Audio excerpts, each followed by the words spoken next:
products are unregulated and could be highly volatile. Please be aware of the risks before investing.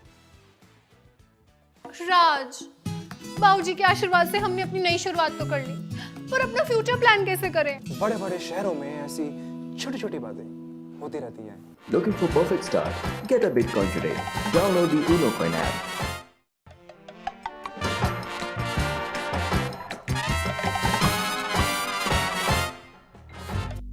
जब मैं तेरी उम्र का था ना, तो एक successful career, long term planning सब रेडी करके रख चुका था। और एक इन महाराज को देखो, पूरा दिन फोन में लगा रहेगा। दैट प्लानिंग तो मैंने भी कर रखी है, Unocoin के साथ। नए जमाने के साथ नई चीजें आजमाएं। Looking for Bitcoin? Download the Unocoin app.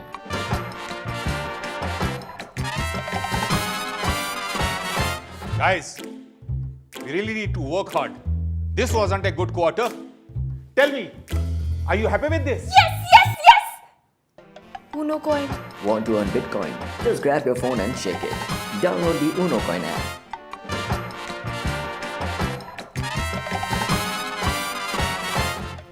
Bitcoin, Bitcoin, Bitcoin, Bitcoin, Bitcoin, Bitcoin, Bitcoin, Bitcoin. Get a systematic buying plan from the Unocoin app to get your Bitcoin today. Download the Unocoin app.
Hi Sathvik, am I visible? And audible clearly? Hi. Okay. So hello everyone and welcome. Oh, I'm so sorry, you were saying something. Okay. No, yeah, you're very audible. No problem. We can continue. Great. So hello dear Unocoiners and welcome to our special AMA. Special because we are going to discuss this one new provision that has been introduced by our government recently, which is bringing crypto under PMLA, which is Prevention of Money Laundering Act. Now, a lot of you, when you heard the term Prevention of Money Laundering Act or Anti-Money Laundering Act, of course, there was a lot of confusion thinking, oh, what's going to happen now? What is this new thing? So, because we are Unocoin here, we understand the confusion that happens around such things. So, we are here to answer all your questions regarding this particular topic. And for that, this is your host Shambhavi, and we have here our one and only Sathvik Vishwanath, the CEO of your favorite crypto exchange, and of course, I think the best crypto expert that I have come across in India. Hi Sathvik, how are you today? Yeah, I'm doing fantastic. Shambhavi, how are you doing? I'm great too. So Sathvik, when this thing first came up, this news of Indian Gazette notifying everyone like, okay, this thing, the crypto has been brought under the anti-money laundering provision, what was your first reaction? Maybe once you just read the headline or something. I think the first moment I was quite happy about it, and I continue to be happy. There hasn't been a change, right? So just because of the fact that it actually brings a lot of transparency to the transactions that are happening in crypto through crypto. So it'll also mean people who, I mean, see, anti-money laundering act according to me was always applicable on crypto. It is applicable on anything, right? So this is only the time when they actually explicitly said it will be applicable. That's all. So it doesn't mean it was not applicable before. Very similar to how when they said income tax is applicable to crypto, it does not mean before that it was not. Just that there are new provisions and new rules and new numbers, percentages being thought of, right? So here, I believe that if you are using the crypto for doing any kind of money laundering activity, it was a punishable offense already, right? So just because you are doing in crypto will not make it right. So yeah, keeping that aside, this actually makes legitimate people, whoever are doing legitimate transactions, to have more transparent and easy to do kind of transactions, right? So it just we should be less bothered, I guess, right? But Yeah. while doing it, should be less bothered. But on the other side, the investigation officers on some whoever it is, if there is some kind of issue with the transaction, then they can probe in as well. So it is very similar to how when you do transactions, it's easy, but if you're doing something wrong, you could be get affected. It could get affected. Similar here as well. Hmm. So, Sathvik, a lot of us, we don't know what is this Money Laundering Act in detail. Of course, from the term, it's pretty clear that it's something regarding the fishy activities going around financial activities and everything. But if you could, just shed some light on what is this act basically? Hmm. I think before that, we should actually talk about what is money laundering itself, I guess. Yeah. So it's actually, I would say, it's a process of illegally concealing the origin of money. So how you earned that money or how you got that particular money, and if it could be obtained also by a lot of illegal activities like corruption or drug trafficking or gambling or anything like that, which by the law of the land is illegal to do. And then people are trying to convert that into a legitimate money, saying that okay, we got this money using crypto or we got something else. They try to do that, and they are trying to convert it into a legitimate money. So that is what laundry, right? What does laundry do? It will take dirty clothes and it will gives out fresh clothes, right? So to wear. So similarly here, money laundering means you're taking black money, so which is like illegal money without proper origin, and you're trying to convert it into a good money, right? So this actually is wrong, right? It's a punishable offense. So now when it comes to prevention of money laundering act, so this is actually a act, I think, from 20 years ago or so, and it just talks about which are these activities and what are the things possible. Then how do you mitigate those kinds of activities so that such kind of money laundering do not happen. So we actually have it in force since 15, 20 years already, like I said.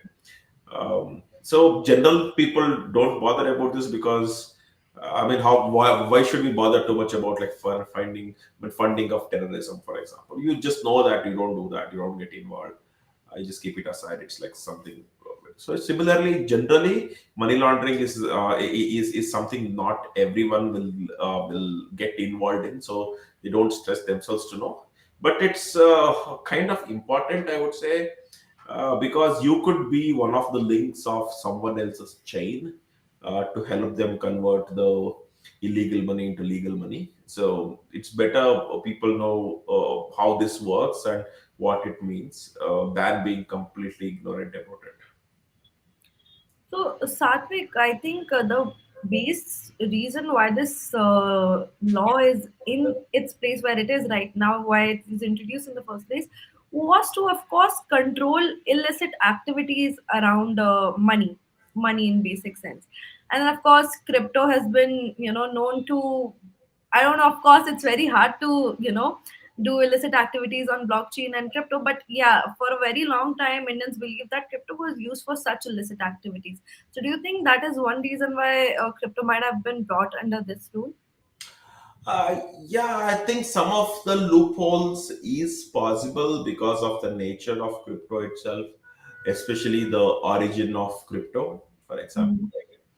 Mhm. Um, so it could be as simple as because the sender is not very clearly established in many cases when it comes to crypto, right? Mhm. So just imagine that I have a few crores of rupees, right? So what are the things I could do where I can take the advantage of crypto and convert that money into accounted money, right? So I could get some crypto in the black market and tell that someone has sent it to me because of my services. Then I put that into my account and I pay the income tax. So here I kind of converted the illegal money into legal money, right? So like this, like a lot of ways in which people can use crypto, which for time being, to some extent, you will not be able to establish the identities completely yet. So, and they're doing this for doing that, conversion, or going from black to white. So that is exactly what should not have been allowed at all. Even though it is illegal in nature, finding this exactly have happened and who did this and to what extent it happened, etc., is continues to be challenging. Due to which people started to think that, okay, if I do this kind of laundering using crypto, then you will not get caught because it is crypto anyway. So that's what actually is the misconception. And I think now that it is also brought under PMLA, that shouldn't be like that anymore, I think. I think, yeah, of course, it's a very good move from what everyone in the crypto world who basically understand this whole thing know. So we have a few questions here. There's University, an ID called University, surprisingly. He's saying hi.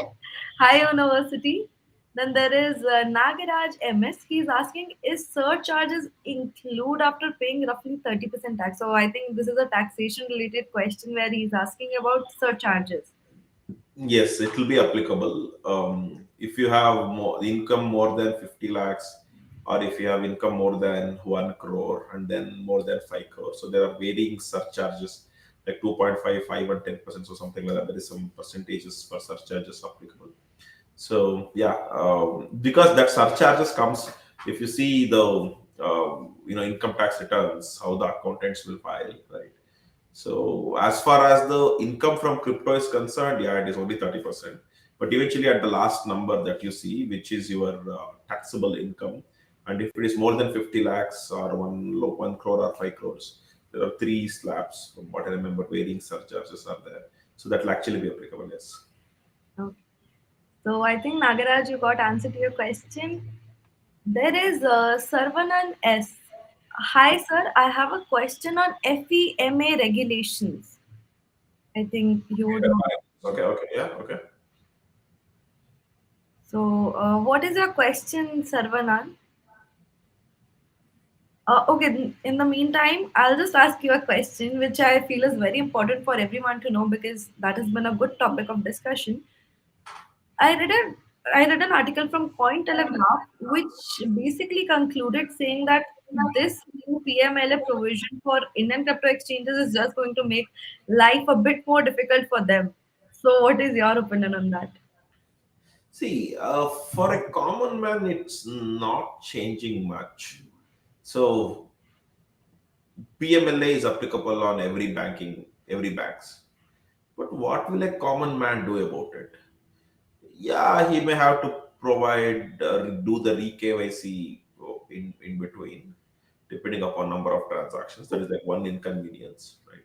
And if any kind of transaction happens and if it appears to be a suspicious one, the bank will report it. And if the department see that to be suspicious as well, they will call in for an explanation, right? So they will have to go and explain if any such suspicious transactions have happened in one's bank account, which is actually very rare already. So like 99% of the people, this will not bother them. But I think who gets bothered here is the reporting entities. So well, like crypto exchanges are now reporting entities as well.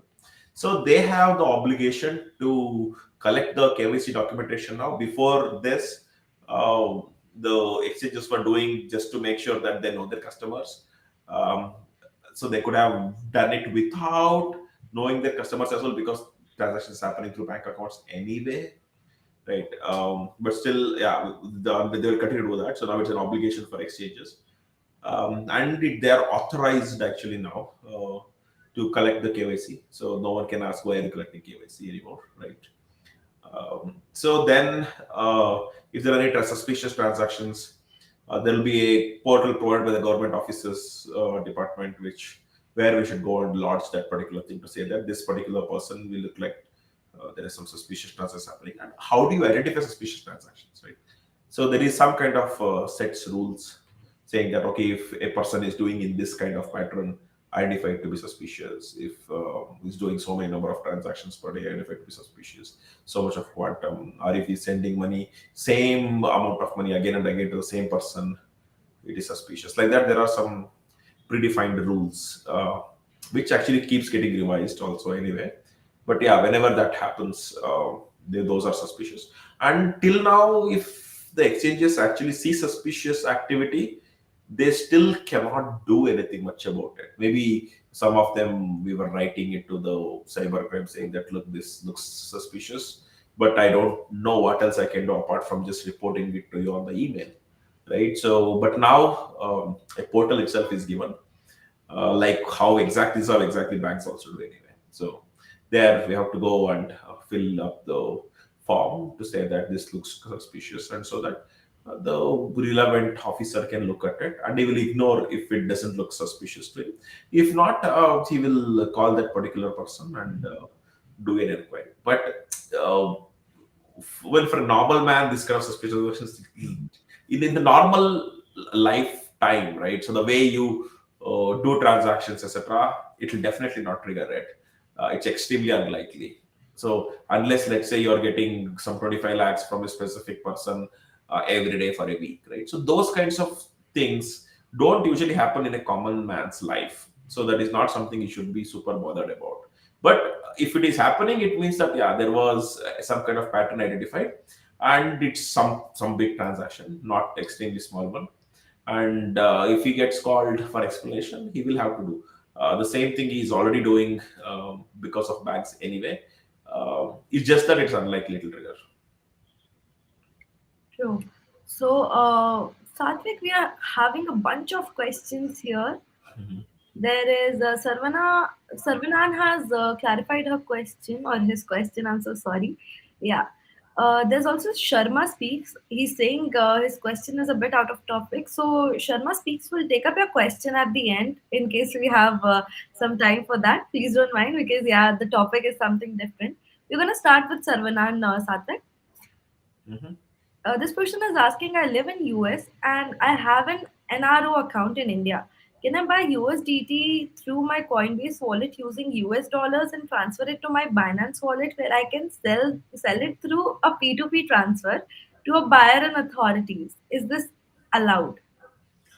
I don't think so. If transferring it through NRO generally refers to the bank account you should be using for doing the transactions within India. So let's say you have a property that is earning you rent, you have a farm that is earning you some agricultural income.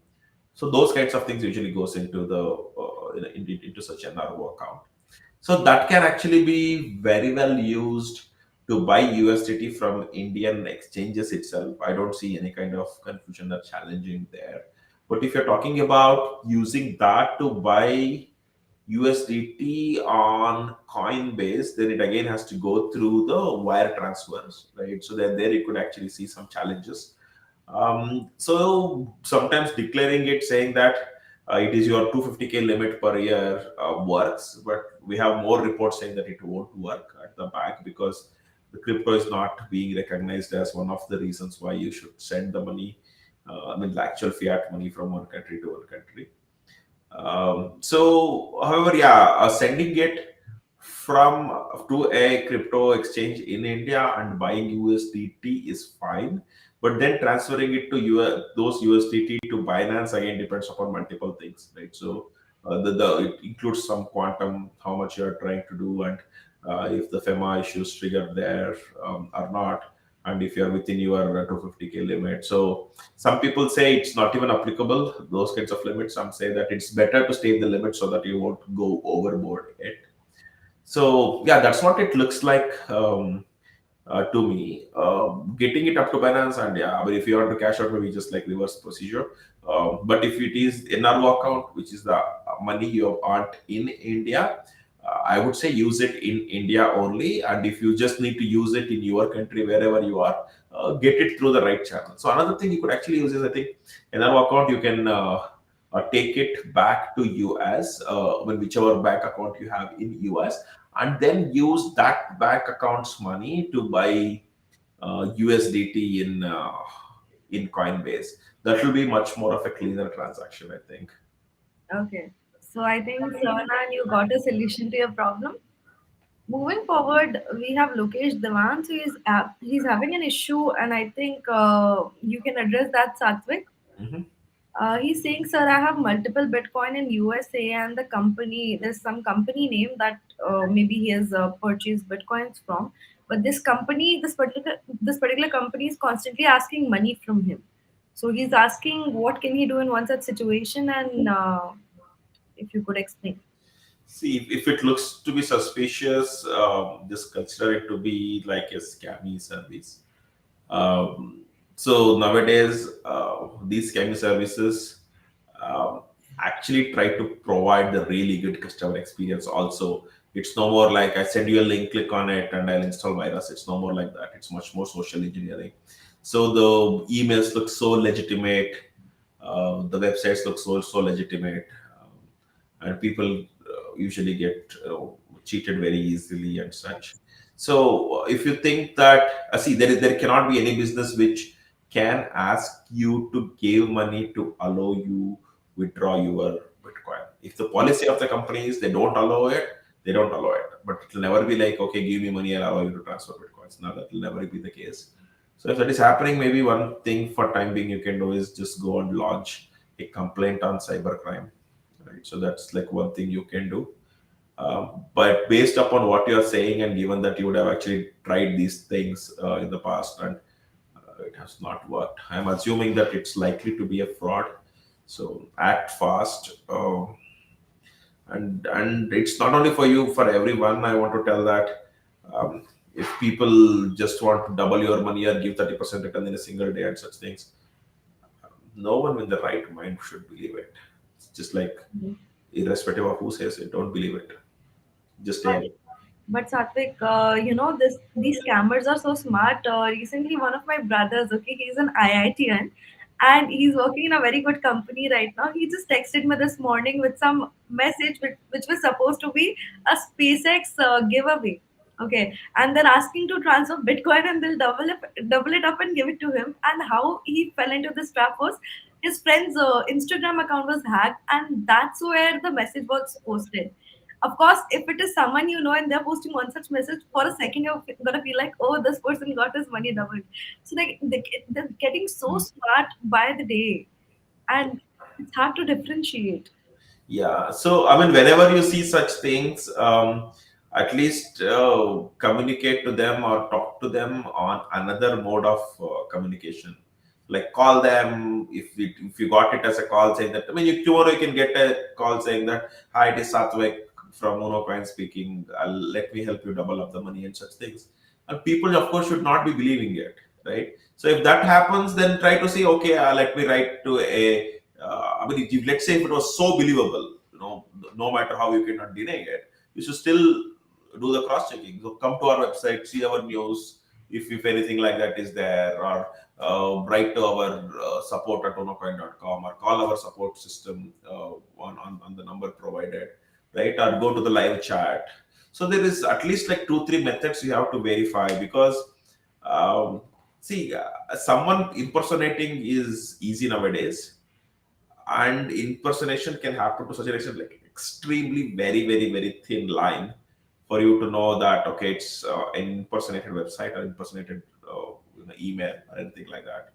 So our website is called unocoin.com, UNOCOIN. So the way I looks like, right? So let's say if it is UNOCLON.com, right? So but the moment you look at that domain, it looks okay, it's Unocoin itself, and they could just save the web pages from our website and put it there, and all they need to do is nothing much, just steal your username and password and OTP, right?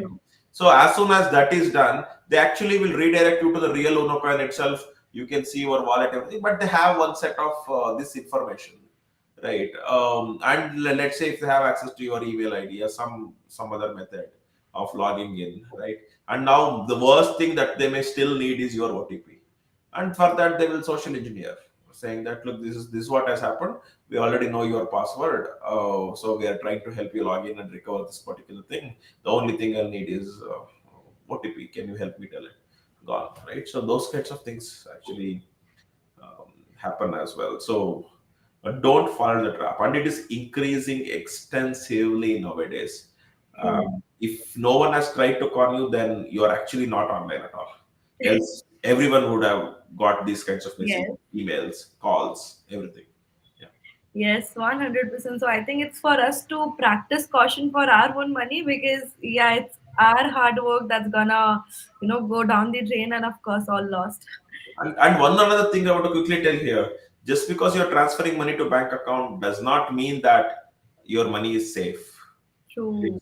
If it has gone to another bank account, and people will be waiting there to share that money into 10 different bank accounts, and all of them will withdraw your money through an ATM within matter of minutes. Yes. Gone, you never know, right? So it's extremely tough to trace it, and actually recovering the money is a rare thing. Just because Yeah. you're doing it to a bank account, and also that person's bank account could already be because of a fake KYC. Even banks actually, they are allowed to have some kind of error, because it's impossible to do 100% KYC perfection, right? So there is some room for error no matter what you see. So it could actually fall into that particular crack. It's gone. Yeah. Okay. So guys, please stay cautious if you receive one such message saying that the representatives of Unocoin and they're going to help you double up your money, or XYZ ask for your wallet address, ID, any OTP of sorts.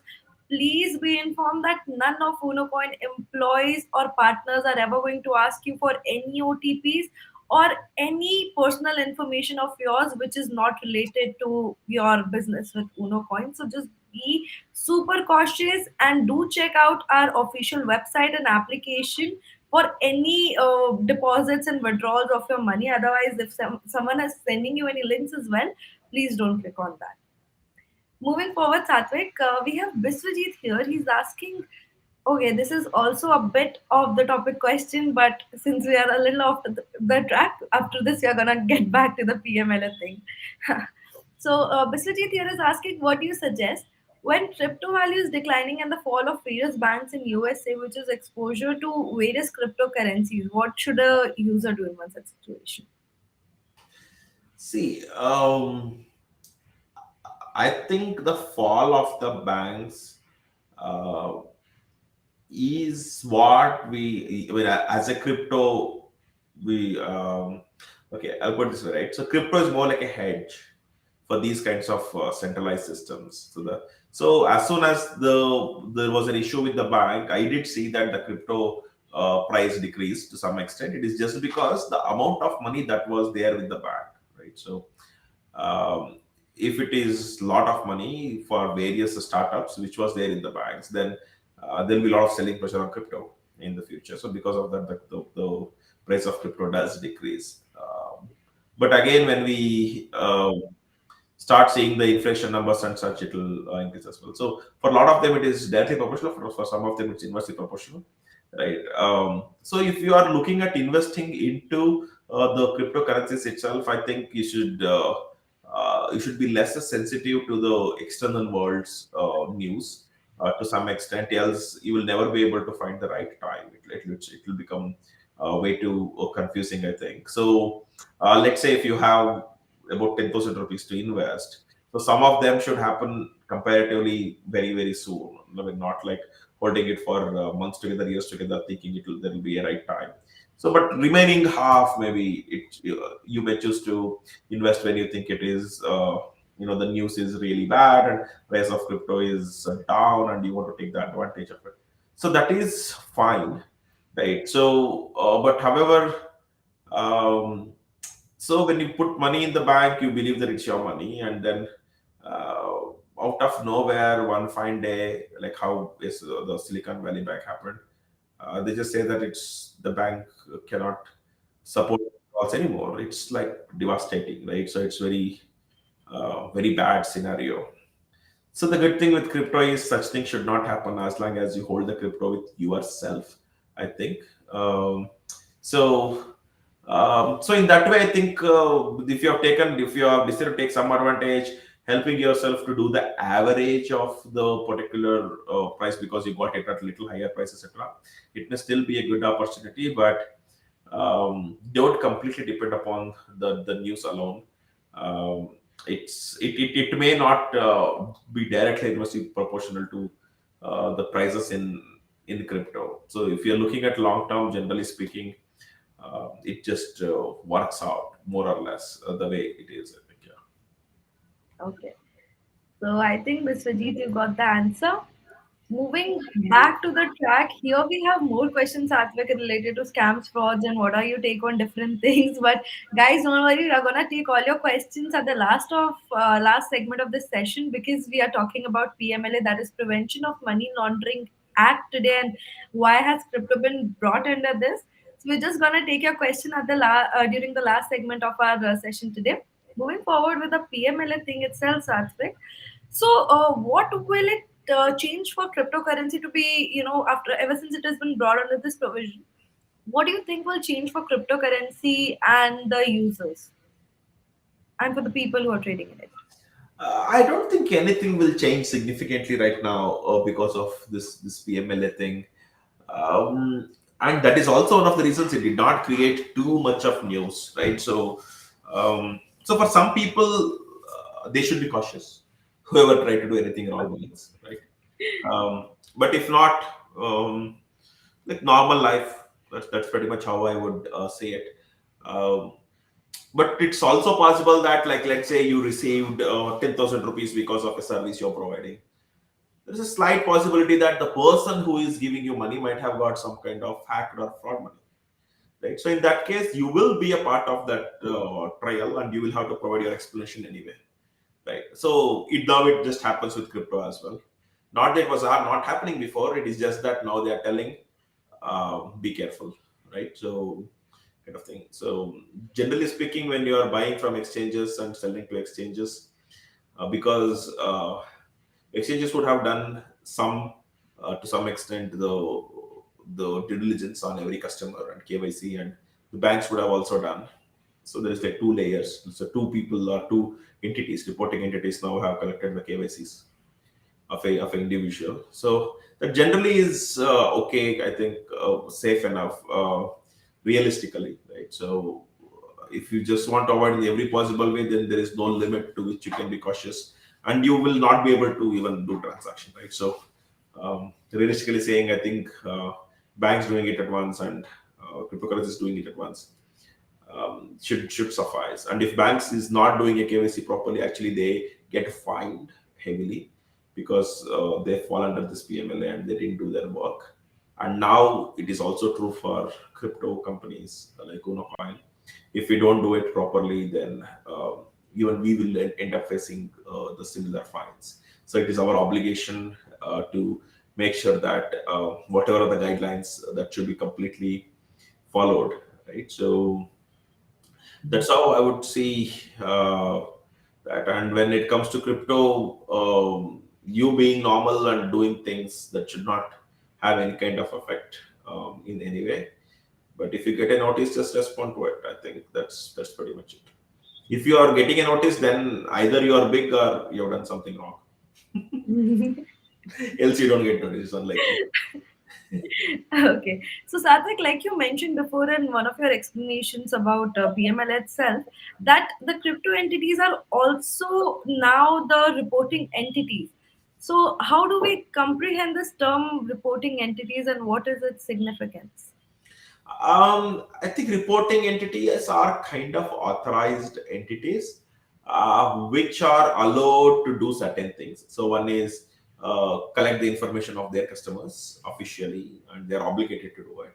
And there will be some kind of rules and patterns that the act would want us and the banks to check. And whenever those patterns matching happens, then it is mandatory for these reporting entities like us or the banks to actually go on the official portal of the government or the department and enter these particular information, saying that, okay, let's say Shambhavi was investing 10 lakh rupees every day for a month, right? So probably that's one of the criteria. Then me as Unocoin is required to go and say that this is a PAN card of Shambhavi, this is the other card of Shambhavi, and this is the bank account number of Shambhavi, and we are actually getting these kinds of deposits from her. We don't know what it is for and such. And it is also important that I don't tell Shambhavi that I reported her. If I tell it to her that I reported her, even that is a part of violation. Right? So then an officer would look at that, saying that, okay, what all did this person do? And they actually will have access to see who is sending the 10 lakh rupees, right? So me as Unocoin will not have access to it. So let's say then she will get to know that, okay, it was the money that was inherited from her father, and she's just investing into crypto. Then okay, fine, right? So, but if it looks like it's coming from various accounts, which again is collecting 100 rupees, 1,000 rupees like that overnight, and collecting these kinds of money, then obvious question is she like running some kind of pyramid scheme or some kind of Ponzi scheme? Why are people giving 100 rupees, 500 rupees to her in total, and all of that? Every day she's able to make 10 lakh rupees, which means too many people are getting scammed, right? That could be the case. Or else, let's say a specific account which has some kind of blacklisting is sending her some kind of money. So then, like, what is the relation between that person and Shambhavi? Right, so that's how the investigation would go. So she may be called by the officer to say that, can you please explain how you are getting this 10 lakh rupees every day, and you are buying a crypto per month, right? So now I think because of this particular opportunity that we have to report, when we find it to be suspicious, we report it. So till now we could not report it. So that was a challenge for us. We just sent an email saying that, look, I think in the interest of our country and security and following the law of land, I would want to report this particular person who have done these transactions. So please have a look at it. Send. That's why it's an email, like nothing else you can do. But now, once I do it, I'll know that it will be taken a proper due course, and she'll get that inquiry, and she'll have to respond to that inquiry. And it's my job of reporting is over. I cannot investigate beyond a point, right? So it's the officer who should do the investigation from now on. Yeah. Sathvik, a lot of people also have this outlook for the reporting entities term that now crypto exchanges and crypto businesses have been given a sort of validation in the country as authorities. Like they've been brought into the categories of banks and other financial institutions. So, what do you think about that? I would say this is one of the things we wanted for sure, right? So it definitely have helped to get some kind of recognition. So especially there were a couple of questions we could not have the clear answer. Even though you have a clear answer, some officer could just push it away saying that, now you're just giving this answer for the sake of giving answer. So one is, let's say we are collecting Aadhaar card information, right? So are we authorized to collect such kind of information? The answer is no. But however, only if the user is willing to give that Aadhaar card information, only then I'm allowing. So it's more about the mutually convenient way to make it work, the exchange and the customer. And the customer is required to provide the Aadhaar, without which he will not be able to get an account. Right? So this is a kind of arrangement that was there before. Now I can say that, look, it is mandatory that you provide the Aadhaar and go through the KYC verification, right? So how we can ask has changed, and why we have to ask has changed, right? So it's happening for good. I actually think that it's happening for good. Even though right now it's more like the crypto companies have more obligations, but this PMLA did not bring any kind of flying colors light to or right to crypto companies.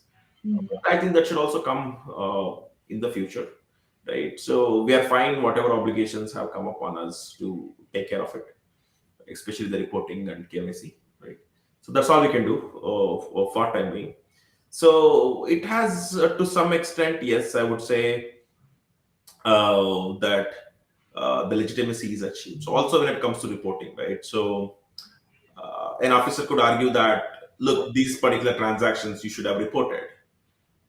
I may just say that, look, we don't have a reporting mechanism to do this kind of reports, right?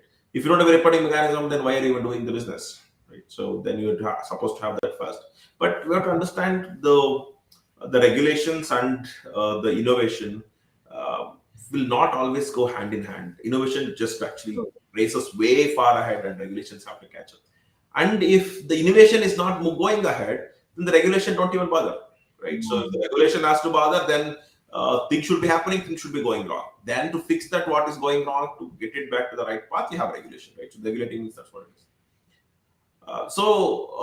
Right now, someone could argue that but till this gazette was passed, um, you're not a reporting entity, then you don't even have that right to do any kind of reports. But if you have some problem, then where will we go? That was an issue, right? So now that actually has an answer as well. So I think couple of things we don't have a very clear answer. I think some of the again like FEMA related, we may have more answers when we continue to explore and get more information about PMLA. So part of that could also be about FEMA, so the Foreign Exchange Management Act. But I think categorization is one thing that's actually I'm looking for. So that would be of significant help. So are we considering it to be an asset? Looks likely yes, but we don't have it officially, right? I don't think it's a currency or a commodity or a equity or a software product. So it actually needs to be a digital asset. So when that happens, it happens. So that is one thing I'm looking for. So FEMA, it looks like it may get covered under PMLA when we get the full details of the complete act and such. So now we have the PMLA itself covered. Then our advertising is already covered. Taxation is covered. GST not fully covered, but I think to some extent we have the understanding already, right? So like that, if you see one step at a time, we are getting the clarity and getting closer to regulation, I think. Okay. Sathvik, I have a bit of controversial question with me, which is actually from the core of my curiosity, I would say. Crypto and Bitcoin, they've always been thought of as free from government's interference, but, and of course, the decentralized concept, the concept of decentralization as a whole. So, do you think by our government coming up with such regulations and everything, it just is not in adherence with this entire concept of decentralization and the government interference free asset, money, currency? Like there is something called law of the land, right? So if you are living in India, then you are obligated to follow that period. There is no True. exception for you. So lot of times it's also the responsibility of the government to keep on reminding you about something, just because people are not getting it clearly. It could be as simple as saying, please wear the mask, right? So isn't it true, like government said last year, wear the mask if there is an issue, then why are they reminding us now? Because it's the government's job to remind you, because as a human, you may not take it seriously when you just hear it once, right? So in that way, there are times when government comes up with the explanations repeatedly, warnings repeatedly,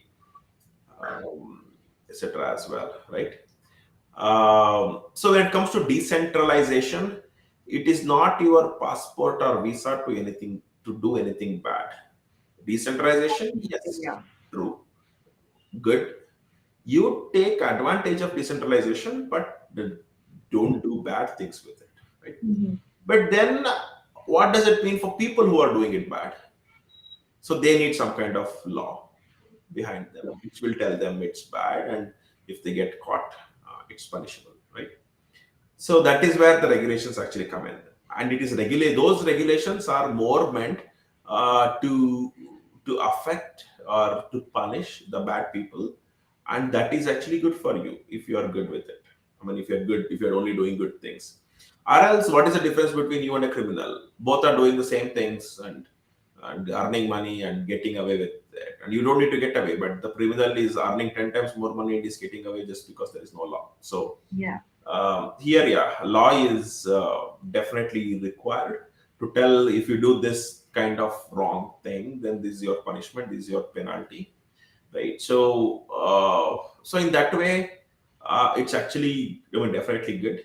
But sometimes, because of the economic state, financial state of the country as well, there will be sometimes extra loss. One of that thing like that we have is FEMA, right? So a lot of countries do not have anything called FEMA, right? So the Foreign Exchange Management Act, they generally are a free incoming and outgoing. So all you need to submit is a document, and there is no restrictions on top of it. In our country, there is. So that is again why does that exist is because the government is trying to make India more self-sustained.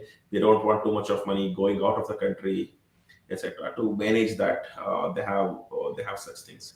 So, but can they cancel it or relax it just because it is crypto? Then people will start using crypto just for doing that, and then again it's a bad name for crypto anyway. So you cannot provide exceptions because crypto is being used. Okay, so in that way, all the regulations and rules and restrictions, punishments and penalties, it is there to stop someone from doing any wrong and encourage someone who is doing it right. So that is how I would say it. It is definitely required, else it cannot work without it. Yeah, especially in India, I think people are so jugadu at times just to do their criminal activities. They'll find one way or the other. And crypto had become a hub of one such things. I think that is the reason why they had to take one such resort. Another thing why they might have come up with this because the entire world right now these days are taking steps against terrorist fundings and of course money launderings and everything. So I think this just comes in line with that. Oh, everyone's doing, we need to do that too. But yeah, I feel like the conclusion says that it's not a bad thing, especially not for users, because it's as an end outcome, it's gonna affect them in no possible manner. I see it's basically zero. The end effect on the users is just zero. There's nothing changing for them. It's just the exchanges that have to maintain the records of certain transactions and report it if it's suspicious. This is the conclusion of this entire PMLA thing, if I'm right. That's correct. Yes, that's what I would see it as well. So it's actually a good thing. It's one another step closer. Okay. Reporting it. So, Sathvik, we have just 10 minutes left. I think we can quickly take up a few questions which were off the topic and people wanted to know about them. Sure. Yeah. So, Sharma Speaks here is asking, my question is regarding PI, which is pi actually, sorry. What is your analysis on that? Because it's a pi, I reckon, is a cryptocurrency. Yeah, I don't know. I know to some extent only about the Bitcoin, Ether, and a few others, but I don't have much analysis. I'm more like a service provider. You decide what you want. If too many people ask it, we'll try to do some quick check on what it is, and if it, as long as it does not appear to be any kind of fraud, we'll bring it on the platform, and our customers can buy and sell on top of it. But yeah, that is what we do, right? So, Okay. but there are some websites which can provide some analysis for you, right? Like into the blogs and such things. So they can actually show you whether people are bearish about it, bullish about it, what is the on-chain activities, whether people want to sell it or buy it, and what is the sentiment, what is the Twitter, say the following and hashtags looking like. So all those, based on all those, there is some way of obtaining whether it is bullish or bearish, I guess. But that is a part of investigation and research you will have to do. I usually don't talk much about individual currencies. Absolutely, guys. Do your own research is the mantra that you need in your life. Once you do your own research, once you know the facts for yourself, I think it's a lot better to judge the things from a perspective that you have already read the things and you know certain things about that, than actually asking someone else who's having a whole another perspective of the things. It cannot always be right for you to believe someone saying certain thing. So moving on to the other question. Arun here is asking you, Sathvik, some YouTubers are promoting to open a company in UAE to trade and invest in crypto, but they never tell their users that they themselves are operating from Dubai. Your take on this? Um, That is not significantly helpful as long as the person who is operating that sits in India. So there is a concept called POEM, POEM. So it means place of effective management. So where exactly you are sitting and doing the work, right? Irrespective of if you are using Singapore company or US company or Dubai company, because you are here, you get linked to it, which means that you are the one who did the profit, you are the one who did the loss, kind of thing, right? So based upon that only, because you are earning that money, even though not directly linked to the country, because you are here, it gets linked that way, and you still may have to pay the income taxes and such things. And when it comes to doing any kind of wrong things, definitely crypto is a last thing you should touch. It leaves the trail which you cannot eliminate forever. So which is way too risky, I think. So creating a company in UAE is not a huge challenge. It could cost few, I think 10, 15 lakhs could be or something like that. It's not extremely high for someone who really is trying to trade a lot of money. Right. So, but if the person is in India operating from here, it is not of significant use, is how I would see it. So at the end, let's say you will have some profits in UAE and you have to bring it to India. And if you use banking channels, then it becomes profitable, profitable income for you anyway. Instead of this year, it will become next year for you. But one thing that could actually be useful is, let's say you're putting together a project, you have 5 people or 4 people in it, everyone is coming from different countries, and you're pitching in some part of the money. So in that, there is a better story to say that look, all decisions are not taken from India. It's actually more like a board that used to operate, and the person in India is only 1 out of 5 or 2 out of 5, right? So that usually is a better thing to say in that particular scenario, right? So you will never. I mean, so if there is like 1 or 2 or 3 people are operating from India, all of them are friends, have a company in UAE, do whatever they want to do. What are the things it helps with? Actually, nothing. It will eventually come back to the same thing. You have to pay whatever it is, and still be obeying the law of the land. Yeah. Okay, so I think Arun, that was the answer to your question. Moving forward, we have three more questions. Actually, one is a suggestion come request from Biswajit. He's asking make Unocoin as cross trading platform. So Sathvik, if we have any plans, do we wish to reveal them now? Cross trade platform. What does it? Maybe I didn't get that. I guess. Well, I reckon Biswajit means by I think Crypto, cross crypto maybe? exchange. If I'm right about cross trading, I need to. Yeah, if it is crypto to crypto, we do have some pairs, so that our customers will be able to take advantage of, I guess. But generally, if you have, because we always have access to Indian rupees, and we have our bank accounts information there, so it should not be super tough for anyone to send us money and use it to buy using INR itself. That's like more straightforward way than crypto to crypto, and it's always complicated, little complicated. So I just quickly looked up what is cross trading in crypto. I don't know. It just says that it's when a user is buying and selling the same asset at essentially the same time. So I don't know. It's one concept. But Sujit, if you could just quickly, because we are running short of time now, if you could quickly give an overview of what you mean by cross trading platform. Next is Deepak Arora. He's asking, is there a limit to amount of crypto brought in India?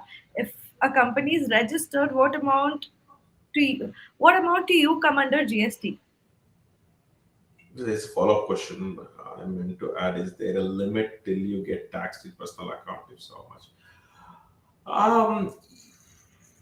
With crypto till last year March, it was like any other income. You had the limit of up to 5 lakh rupees. It will not get taxed at all.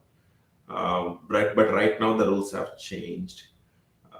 The money that you earn through crypto, 30% is directly taxed for all the gains you have got, irrespective. I mean, like keeping the losses aside.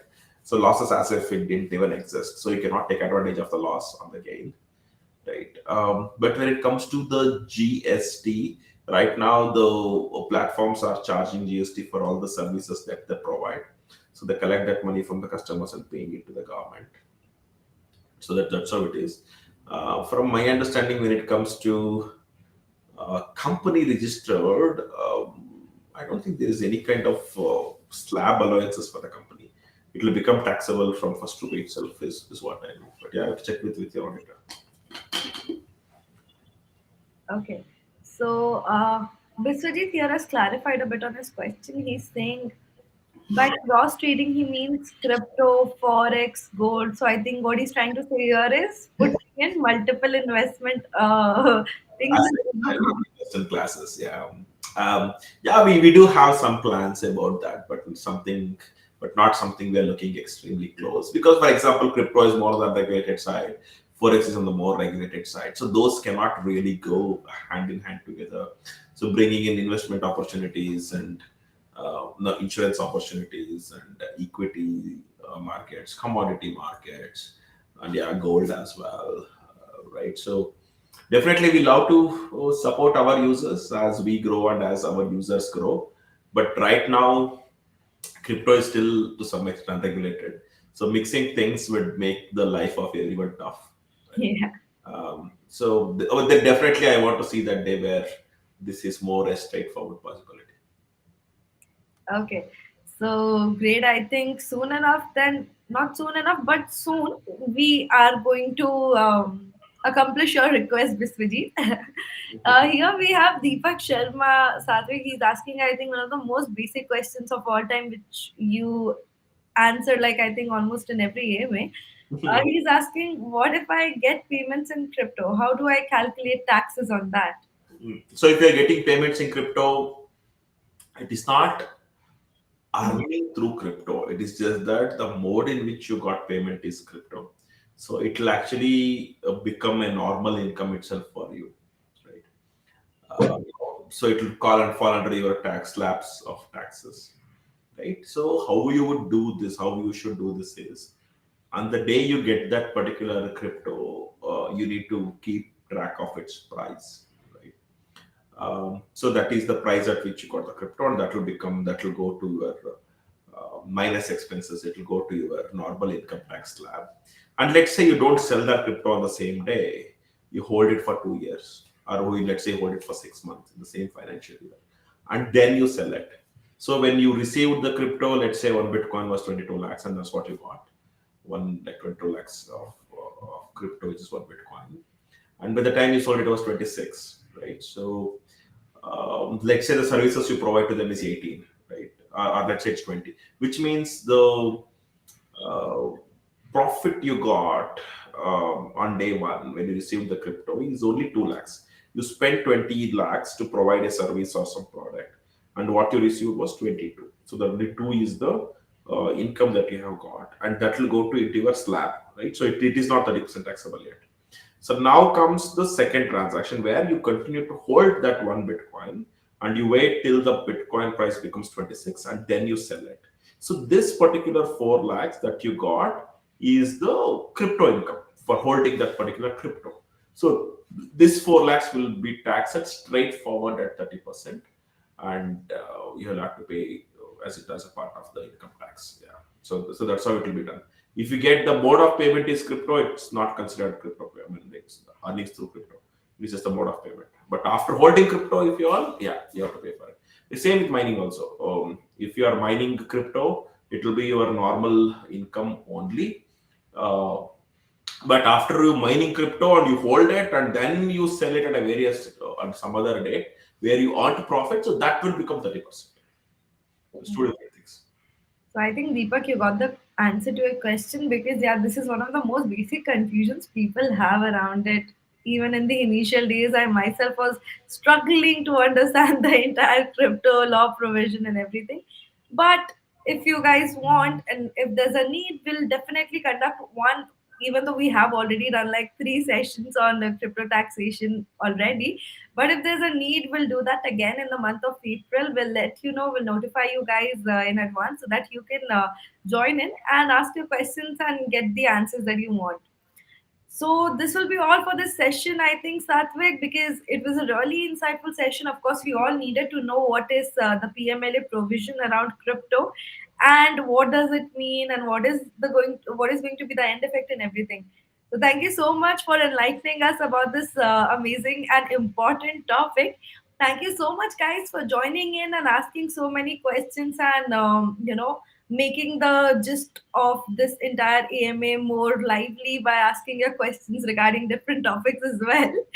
So yeah, this was great. Another AMA we are going to have on Thursday. That will be again at 5 p.m. the usual timings. Do not forget to join in. We'll notify you in advance itself so that you can join in on time. See you on Thursday, guys. Thank you so much for joining in. Thank you, Sathvik. Thank you. Thank you, Shabli. Thank you, Mr.